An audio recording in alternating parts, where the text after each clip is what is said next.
ইয়া আইয়ুহাল্লাযীনা আমানু, হে ওই সমস্ত লোকেরা যারা ঈমান এনেছো, উদখুলু ফিস-সিলমি কাফা, তোমরা সবাই ইসলামে প্রবেশ করো সর্বাত্মকভাবে। ইসলাম সম্পর্কে আমাদের ধারণা অনেকটা অন্ধের হাতি দেখার মতো। কেউ হাতির পা ধরেছিল, সে ভেবেছে হাতি দেখতে খাম্বার মতো।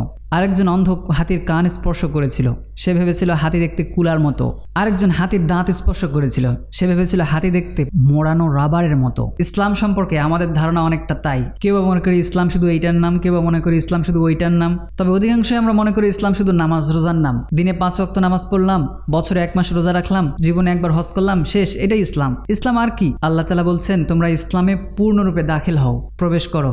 ইসলামে পূর্ণরূপে প্রবেশ করতে হলে আমাদেরকে ইসলাম ভালোভাবে বুঝতে হবে। আর ইসলামকে ভালোভাবে বুঝতে হলে আল্লাহ তাআলার নাজিলকৃত সর্বশেষ গ্রন্থ কোরআনের আশ্রয় নিতে হবে। পুরো কোরআন আমরা অধ্যয়ন করলে জানতে পারবো জীবনের এমন কোনো শাখা নেই, এমন কোনো অঙ্গ নেই যেখানে ইসলাম অনুপস্থিত।